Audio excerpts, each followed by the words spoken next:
Hello friends, welcome to flourish learning. शिक्षण आणि मानस समृद्ध होतो. चला तर मग आज आपण इयत्ता 10वीचा गणित भाग 1 मधील पाठ दुसरा वर्ग समीकरणे शिकूयात, समजून घेऊयात आणि समृद्ध होऊयात.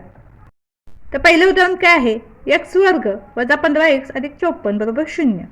तर त्याची अवयव पद्धतीने आपल्याला हे सोडवायचं आहे. त्यासाठी आपण काय करणार आहोत, तर जो पहिलं जे चलपद आहे त्याचा जो सहगुणक आहे त्याचा आणि या तिसऱ्या सहगुणकाचा आपण गुणाकार करणार आणि त्यांचे काय करणार, आपण अवयव असे अवयव घेणार की त्यांची जी बेरीज किंवा वजाबाकी ते आपल्याला हे जे मधलं पद आहे ते मिळालं पाहिजे. आता इथे याचा सहगुणक काही नाही म्हणजे एकच आहे. पहा मग काय होईल, 54चा आणि याचा 1चा गुणाकार केला 54 एके 54च मिळणार. म्हणजे आपल्याला 54चे असे दोन अवयव हवे आहेत की काय झालं पाहिजे, त्यांची बेरीज किंवा वजाबाकी 15x आली पाहिजे, म्हणजे 15 मिळाली पाहिजे. तर 54चे दोन असे अवयव कुठले आहेत, तर 9 आणि 6. 9 सक्क 54, यांची 9 आणि 6ची बेरीज काय मिळते आपल्याला, 15 मिळते. पण आता इथे ऋण चिन्ह आहे 15ला, त्यामुळे आता ह्यांना कुठलं चिन्ह द्यायचं आपण, तर काय करूयात, यांची बेरीज केव्हा होणार, एक तर हे धन असतील दोन्ही त्यावेळेला बेरीज होणार, किंवा दोन्हीला ऋण चिन्ह असेल त्यावेळेला त्यांची बेरीज होणार. एकाला धन आणि एकाला ऋण चिन्ह असेल तर त्यांची काय होते, वजाबाकी होते. मग आपण वजाबाकी करून चालेल का, तर नाही, आपल्याला याची बेरीज करायची 9 आणि 6ची. का, कारण आपल्याला तर 15 मिळायला पाहिजे, पण ते ऋण 15 आहे म्हणून आपण तर काय करूया, दोन्हीना ऋण चिन्ह देऊयात आणि हे अवयव इथे घेऊयात. म्हणजे याची आपण बेरीज केली तर 15च मिळेल आणि चिन्ह ऋणचं आहे तसं राहील. म्हणजेच हे कसं मिळेल आपल्याला, तर x वर्ग वजा 9x वजा 6x अधिक 54 बरोबर 0. म्हणजे आता इथे काय करूयात, ह्या दोन्हींच्या मधला आणि ह्या दोन्हींच्या मध्ये कंसाच्या बाहेर जे समान पदे आहेत किंवा समान अंक असेल ते आपण ते बाहेर लिहिणार आहोत. तर दोन्हीमध्ये इथे x समान आहे म्हणून आपण ते x बाहेर लिहूयात. आता इथे शिल्लक काय राहील, एक x शिल्लक राहील, कारण हा x वर्ग आहे. एक x बाहेर लिहिला म्हणजे एक x शिल्लक राहणार. वजा आता ह्यातील x बाहेर लिहिला आहे म्हणजे इथे फक्त शिल्लक काय राहील, 9. आता इथे काय होईल, वजा 6 बाहेर लिहूयात. x दोन्हीमध्ये नाही, फक्त इथेच आहे म्हणून फक्त आपण तर 6 लिहिणार आहोत, x बाहेर घेणार नाही. माहिती काय राहणार, x राहणार. 6 आणि 54ला जर आपण भाग दिला तर कितीचा भाग जातो, 9चा जातो. ज्यात काय येईल, 9 येईल आणि इथं वजा अधिक पुन्हा वजा होईल आणि 9 येईल बरोबर 0. इथं पण ते लक्षात आलं तुमच्या. आपण काय केलं, तर 54चे दोन अवयव घेतले, तर ऋण चिन्ह आहे आणि ऋण 15 आहे म्हणून आपण दोन्हींना ऋण चिन्ह देऊन ते इथं लिहिलेले आहेत. वर्ग वजा 9x मध्ये x दोन्हीमध्ये कॉमन आहे म्हणून आपण बाहेर घेतला, मग इथं फक्त x राहतो, इथं फक्त वजा 9 शिल्लक राहील, ते आपण कंसामध्ये लिहिलं. त्याचप्रमाणे इथे सुद्धा आपण वजा 6 बाहेर घेतला, इथे फक्त x राहील आणि 6 आणि 54ला भाग दिला तर आपल्याला 9 मिळतो आणि हे वजा आधी वजा होईल, म्हणजे इथं सुद्धा कंसामध्ये x वजा 9 मिळेल. तर समान जे कंस आहे ते आपण एकदाच इथे एकत्र लिहूयात. मग x वजा 9 एका कंसामध्ये आणि दुसऱ्या कंसामध्ये काय येईल, हे x आणि हे वजा 6 बरोबर 0. म्हणून काय होईल, आता इथे x वजा 9 बरोबर 0 आणि x वजा 6 बरोबर 0. म्हणजेच काय होईल, x बरोबर हे वजा 9 आहे तिकडे काय होईल, धन 9 होईल आणि ते काय होईल, x बरोबर हे वजा 6 आहे तिकडे धन 6 होईल. म्हणजे आपल्याला x ची दोन मुळे मिळतील, पहिलं 9 आणि दुसरं 6. म्हणून दिलेल्या समीकरणाची मुळे 9 आणि 6 आहेत. पहिलं उदाहरण आपलं इथं पूर्ण झालेलं आहे. नाही, x वर्ग अधिक x वजा 20 बरोबर 0. आता इथे सुद्धा याचा सहगुणक 1 आहे म्हणजे काय होईल, 20 एके 20. 20चे कोणते दोन अवयव मिळतील आपल्याला, 5 आणि 4, 5 20 होईल. पण इथं काय आहे, याचा सहगुणक 1 आहे त्यामुळे यांची काय होणार, वजाबाकी व्हायला पाहिजे. म्हणजे आपण 4ला काय करूया, तिथं ऋण चिन्ह देऊयात. तर असं करून पाहिलं तर 5 गुणिले ऋण 4 बरोबर काय होईल, ऋण 20 मिळेल, जे इथं आपल्याला दिलेलंच आहे. आणि 5 वजा 4 बरोबर 1, जो इथं आपल्याला आला पाहिजे. आता ह्या किमती इथं ठेवून हे समीकरण कसं होईल, तर x वर्ग अधिक 5x वजा 4x वजा 20 बरोबर 0.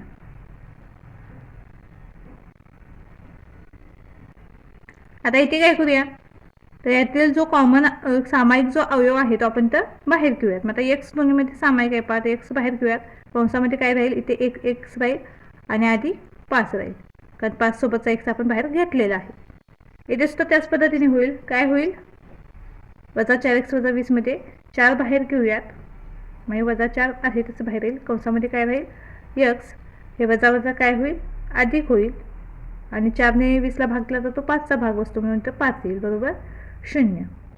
मग हे सामायिक कंस एकत्र एकदाच लिहूयात. x अधिक 5 दुसऱ्या कंसामध्ये काय मिळेल आपल्याला x वजा 4 बरोबर 0. म्हणजेच x अधिक 5 बरोबर 0 आणि x वजा 4 बरोबर 0. मग काय होईल x बरोबर वजा 5 आणि इथे x बरोबर 4 होईल. म्हणून दिलेल्या समीकरणाची मुळे वजा 5 आणि 4 आहेत.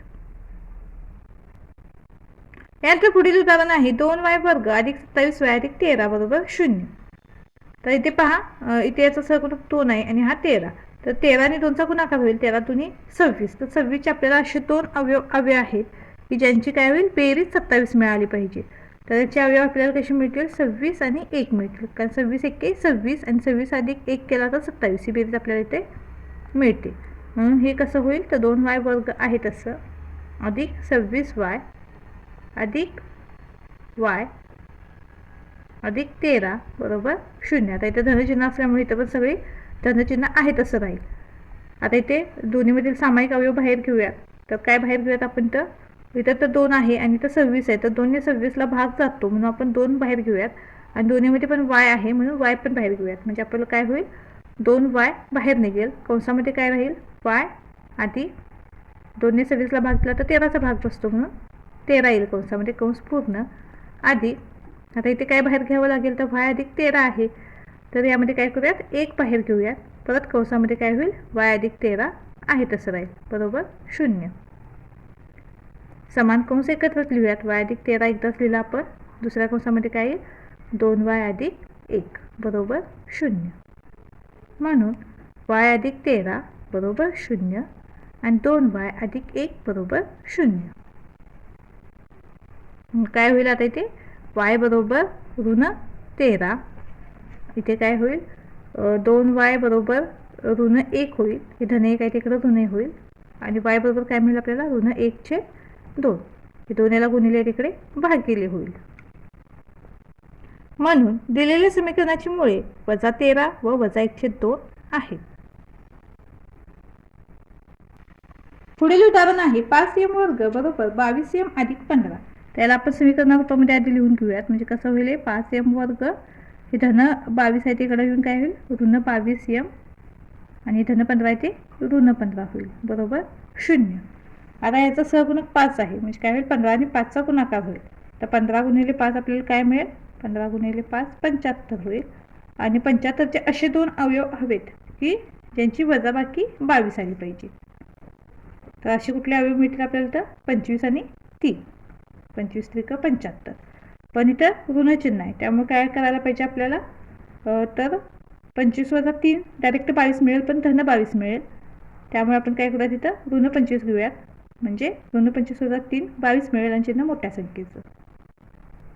मग आता हे समीकरण कसं होईल तर 5m वर्ग आहे तसं वजा 25m अधिक 3m वजा 15 बरोबर 0.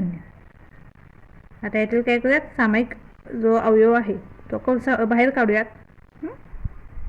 त्यात आता काय करूयात तर सामायिक अवयव आपण तर बाहेर लिहिणार आहोत.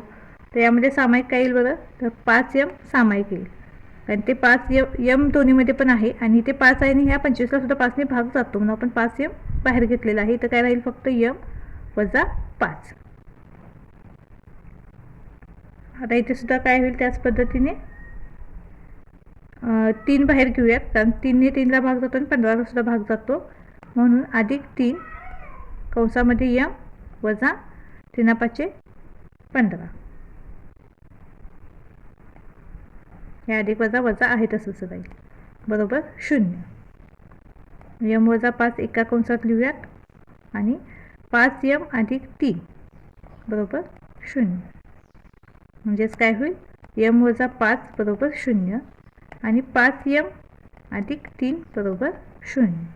म्हणजेच m बरोबर काय मिळेल आपल्याला तर 5 मिळेल आणि ते आपल्याला m बरोबर काय मिळेल तर ऋण 3/5 मिळेल. तर हे ऋण 3/5 कसं आलं तर हे 5m बरोबर काय मिळेल हे अधिक 3 आहे तिकडे जाऊन ऋण होईल ऋण 3 होईल आणि 5 याला गुणिले आहे त्याला भागिले होईल म्हणजे m बरोबर ऋण 3/5 असं मिळेल. म्हणून या दिलेल्या समीकरणाची मुळे 5 व वजा 3/5 आहेत. पुढील उदाहरण आहे 2x वर्ग वजा 2x अधिक 1/2 बरोबर 0. आता इथे छेदामधील 2 घालवण्यासाठी आपण काय करूयात, तर दोन्ही बाजूंना आपण काय करूयात, 2 ने गुणून घेऊयात. मग हे कसं मिळेल आपल्याला समीकरण, तर इथे 4x वर्ग होईल वजा 4x होईल. आता या 2ला 2 इथं निघून जाईल, अधिक 1 राहील फक्त, बरोबर 0ला 2 ने गुणल्यानंतर पण 0च राहील. आता इथे ह्या समीकरणामध्ये 4 × 4 होईल, म्हणजे 4चे असे 2 अवयव. तर 4चे अवयव आपण तर काय केले, ऋण 2 का, तर यांची बेरीज केली तर आपल्याला ही ऋण 4 मिळेल. म्हणजे समीकरण कसं मिळेल आपल्याला, 4x वर्ग वजा 2x वजा 2x अधिक 1 बरोबर 0. सामायिक अवयव आपण आता बाहेर लिहूयात. मग इथे काय बाहेर निघेल, 2x कंसामध्ये काय राहील, 2x वजा 1 राहील वजा, इथे आता काही सामायिक अवयव बाहेर काढणार आपण, तर 1 काढणार. पुन्हा इथे कंसामध्ये काय राहील, 2x वजा 1 होईल, अधिक वजा वजा होईल बरोबर 0.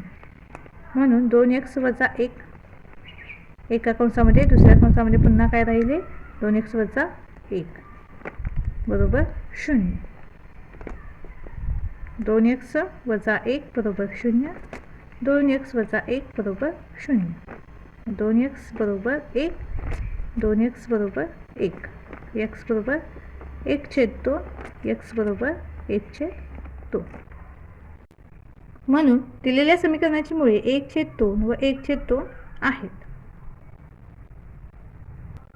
पुढील उदाहरण आहे 6x वजा 2/x बरोबर 1. आता इथे छेदामध्ये x आहे, तर आपल्याला हा छेदामध्ये x घालवायचा आहे, तर आपण काय करूया, दोन्ही बाजूला x ने गुणून घेऊयात. मग इथं काय होईल, तर 6x वर्ग होईल वजा 2 होईल, x ला x निघून जाईल बरोबर. इथे काय मिळेल आपल्याला, 1 गुणिले x म्हणजेच x लिहूयात, आणि याचा सहगुणक नेहमी 1 असतो. म्हणजे आता समीकरण रूपात जर लिहिलं तर कसं होईल, हे 6x वर्ग हे धन x आहे, तिकडे काय होईल, ऋण x होईल वजा 2 आहेत तसे बरोबर 0. आता 6 दुनी 12 होईल. मग 12चे असे 2 अवयव हवे की ज्यांची वजाबाकी आपल्याला तर 1 मिळाली पाहिजे. 12चे असे अवयव काय मिळतात आपल्याला, 4 आणि 3. नंतर ऋण 1 यायला पाहिजे, त्यासाठी आपण तर काय करूया, ऋण 4 आणि 3 घेऊया. म्हणजे समीकरण कसं मिळेल, 6x वर्ग वजा 4x अधिक 3x वजा 2 बरोबर 0. मग आता यातील सामायिक अवयव बाहेर लिहूयात. आता इथे काय सामायिक मिळेल बघा आपल्याला, तर 6 आणि 4 दोन्हींना पण 2 ने भाग जातो पहा. म्हणून आपण तर काय करूयात, 2x बाहेर लिहूयात. कंसामध्ये काय राहील, आता इथं 3x राहील वजा 2 राहील. मग आता इथे 3x वजा 2 आहे तसंच आहे, म्हणून इथं बाहेर काय घ्यावं लागेल आपल्याला, अधिक 1 घेऊयात. पुन्हा हे 3x वजा 2 कंसामध्ये लिहूयात बरोबर 0. म्हणून 3x वजा 2 एका कंसामध्ये, दुसऱ्या कंसामध्ये 2x अधिक 1 बरोबर 0. म्हणून 3x वजा 2 बरोबर 0, 2x अधिक 1 बरोबर 0. म्हणून काय होईल आता, 3x बरोबर हे ऋण 2 इकडे धन होतील, x बरोबर 2/3. याच पद्धतीने ते सुद्धा 2x बरोबर ऋण 1 होईल, आणि x बरोबर काय मिळेल आपल्याला, ऋण 1/2. म्हणून दिलेल्या समीकरणाची मुळे 2/3 आणि ऋण 1/2 आहेत. यानंतर पुढील उदाहरण आहे वर्गमुळात 2x वर्ग अधिक 7x अधिक 5 वर्गमुळात 2 बरोबर 0. आता इथे काय होईल, इथे याचा सहगुणक वर्गमुळात 2 आहे, वर्गमुळात 2 गुणिले इथे काय होईल, 5 वर्गमुळात 2, म्हणजेच काय होईल, 5 गुणिले 2 होईल. कारण हे वर्गमुळात 2 गुणिले वर्गमुळात 2 केलं तर काय होईल, एकमेकाला वर्गमूळ 0 निघून जाईल आणि आपल्याला 2 मिळेल. किंवा वर्गमुळात आपल्याला 2 गुणिले 2 4 मिळेल, पुन्हा 4चं वर्गमूळ घेतलं तरी 2च मिळतं. म्हणजेच काय होईल, यांचा गुणाकार 10 होईल. तर 10चे असे 2 अवयव आपल्याला हवे आहेत की ज्यांची बेरीज काय आली पाहिजे, 7 आली पाहिजे. मग याचे असे 2 कुठले अवयव आहेत, तर 5 आणि 2. 5 दुनी 10 आणि 5 आणि 2 यांची बेरीज केली तर ते 7 मिळते. म्हणून आता हे समीकरण कसं मिळेल आपल्याला, तर 2x वर्ग अधिक 5x अधिक 2x अधिक 5 वर्गमुळात 2 बरोबर 0.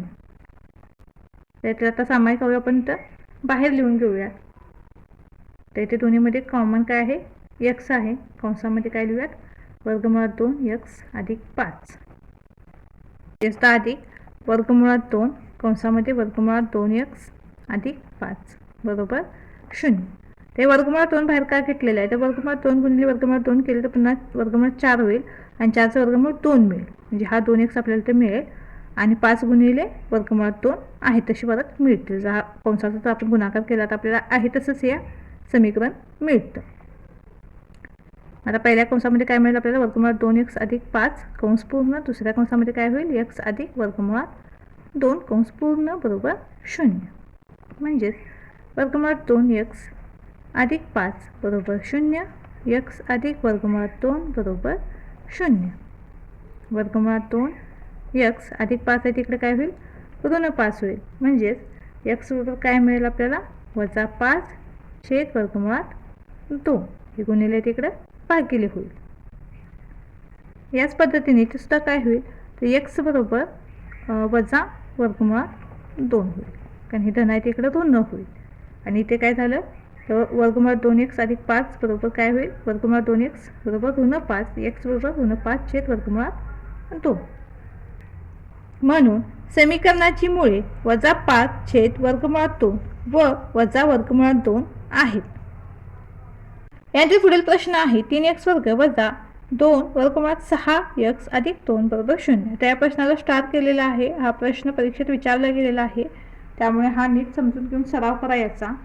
त्याच्या अवयव आपल्याला कसे मिळतील, तर 3x वर्ग वजा वर्गमुळात 6x वजा वर्गमुळात 6x अधिक 2 बरोबर 0. आता यातील जर आपण सामायिक अवयव बाहेर घेतला तर कसं होईल, तर वर्गमुळात 3x कंसामध्ये आता काय राहील इथे, वर्गमुळात 3x वजा वर्गमुळात 2 वजा वर्गमुळात 2 कंसामध्ये वर्गमुळात 3x वजा वर्गमुळात 2 बरोबर 0. मग आता पहिल्या कंसामध्ये काय मिळेल आपल्याला, वर्गमुळात 3x वजा वर्गमुळात 2 आणि दुसऱ्या कंसामध्ये काय मिळेल, वर्गमुळात 3x वजा वर्गमुळात 2 बरोबर 0. म्हणून वर्गमुळात 3x वजा वर्गमुळात 2 बरोबर 0 आणि वर्गमुळात 3x वजा वर्गमुळात 2 बरोबर 0. वर्गमुळात 3x बरोबर वर्गमुळात 2 म्हणून x बरोबर वर्गमुळात 2 छेद वर्गमुळात 3. याचप्रमाणे इथे सुद्धा काय होईल, वर्गमुळात 3x बरोबर वर्गमुळात 2 म्हणून x बरोबर वर्गमुळात 2 छेद वर्गमुळात 3. म्हणून दिलेल्या समीकरणाची मुळे वर्गमुळात 2 छेद वर्गमुळात 3 व वर्गमुळात 2 छेद वर्गमुळात 3 आहेत. पुढील उदाहरण आहे 2m कंसामध्ये m वजा 24 बरोबर 50. आता या 2m ने आपण या पूर्ण कंसाला गुणून घेऊयात. म्हणजेच काय होईल, 2m वर्ग वजा 24 दुनी 48m बरोबर 50. आता याला समीकरण रूपात लिहिलं तर कसं होईल, 2m वर्ग वजा 48m हे धन 50 आहे तिकडं ऋण 50 होईल बरोबर 0. m वर्ग वजा 48m वजा 50 बरोबर 0 असं समीकरण आपल्याला ते मिळालेलं आहे. तर आपण काय करूया, त्याला सोपं रूप देऊयात. या दोन्ही बाजूला आपण 2 ने भाग देऊयात. तर काय होईल, इथे फक्त शिल्लक काय राहील, 2 ने भाग दिल्यानंतर इथे m वर्ग राहील वजा 24m वजा 25 बरोबर 0. कारण 0ला आपण कोणत्याही संख्येने भाग दिला किंवा गुणाकार केला तर आपल्याला 0 ही संख्या मिळते. तर m वर्ग वजा 24m वजा 25 वजा 0 असं आपल्याला समीकरण मिळालेलं आहे. म्हणजे आता याचा सगुणक 1 आहे, म्हणजे 25 1 25. तर 25चे असे 2 अवयव हवेत आपल्याला की ज्याची वजाबाकी किंवा बेरीज 24 आली पाहिजे. तर कुठले अवयव मिळतील आपल्याला, 25 आणि 1. कारण 25 आणि 1ची वजाबाकी आपल्याला 24 मिळते. पण इथं काय करूयात, 25ला ऋण चिन्ह देऊयात, म्हणजे ऋण 24 मिळेल आपल्याला. मग समीकरण कसं होईल, m वर्ग वजा 25m अधिक m वजा 25 बरोबर 0. आता सामायिक अवयव जर यातील घेतला तर कसं होईल, m बाहेर निघेल, कंसामध्ये m वजा 25 राहील. आता इथे m वजा 25 आधीच आहे, म्हणजे कंसा बाहेर काय घ्यावं लागेल आपल्याला, इथं 1 लिहावं लागेल.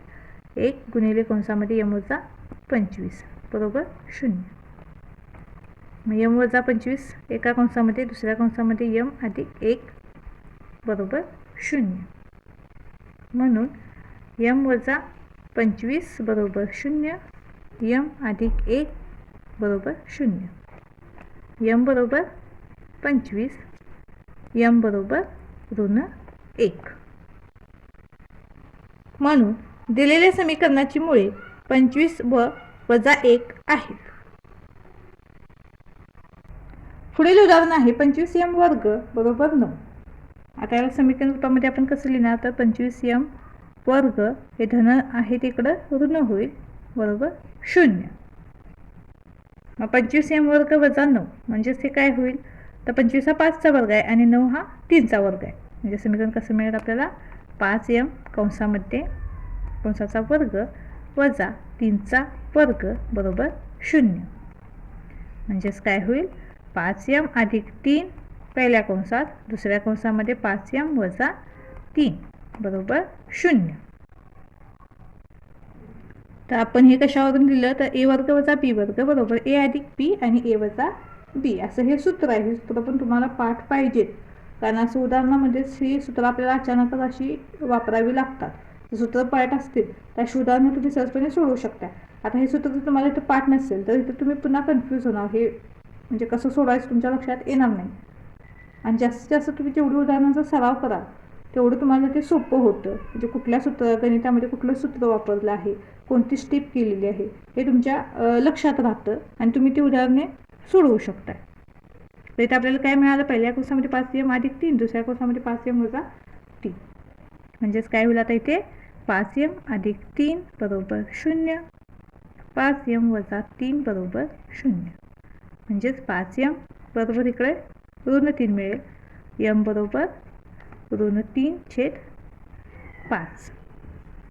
इथे सुद्धा काय होईल, 5m बरोबर 3 मिळेल, ऋण असल्यामुळे धन होईल आणि m बरोबर 3/5.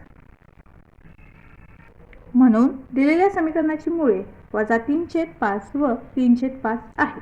जर अजून तुम्ही आपल्या चॅनलला सबस्क्राईब केलं नसेल तर नक्की सबस्क्राईब करा, व्हिडिओला लाईक करा आणि तुमचे काही प्रश्न असतील तर ते कमेंटमध्ये नक्की कळवा. पुढील प्रश्न काय आहे, 7m वर्ग बरोबर 21m. समीकरण रूपात कसं होईल, 7m वर्ग वजा 21m बरोबर 0. हे धन आहे तिकडं ऋण होईल. तर आता इथे आपण काय करूयात, दोन्ही बाजूंना इथे 7ने भाग देऊयात. म्हणजे आपल्याला काय मिळेल, इथे m वर्ग वजा 3m बरोबर 0. तर आता या मिळालेल्या समीकरणामध्ये सामायिक अवयव काय आहे, तर m आहे पहा. म्हणून m ला बाहेर घेऊयात. कंसामध्ये काय राहिले, ते m वजा 3 बरोबर 0. म्हणजेच काय होईल, आता हे m बरोबर 0 आणि m वजा 3 बरोबर 0. म्हणजेच काय, दुसरी m ची किंमत काय मिळेल आपल्याला, 3 मिळेल. हे ऋण 3 आहे तिकडं धन 3 होते. म्हणून दिलेल्या समीकरणाची मुळे 0 आणि 3 आहेत. पुढील उदाहरण आहे m वर्ग वजा 11 बरोबर 0. आता आपण ते काय करूयात, m वर्ग तर आहेच, 11चा सुद्धा वर्ग करूयात. म्हणजेच काय होईल, वजा वर्गमुळामध्ये 11 कंसाचा वर्ग बरोबर 0. म्हणजेच काय मिळेल आपल्याला आता, तर a वर्ग वजा b वर्गच्या सूत्रानुसार काय होईल, इथे पहिल्या कंसामध्ये m अधिक वर्गमुळात 11, दुसऱ्या कंसामध्ये m वजा वर्गमुळात 11 बरोबर 0. म्हणजेच आता इथे काय होईल, तर m अधिक वर्गमुळात 11 बरोबर 0, m वजा वर्गमुळात 11 बरोबर 0. म्हणून m बरोबर ऋण वर्गमुळात 11 आणि ते m बरोबर वर्गमुळात 11. म्हणून दिलेल्या समीकरणाची मुळे वजा वर्गमुळात 11 आणि वर्गमुळात 11 आहेत. तर इथे आपला सराव संच पूर्ण झालेला आहे. व्हिडिओ आवडल्यास चॅनलला लाईक शेअर सबस्क्राईब नक्की करा आणि हो कमेंट सुद्धा नक्की करा. धन्यवाद.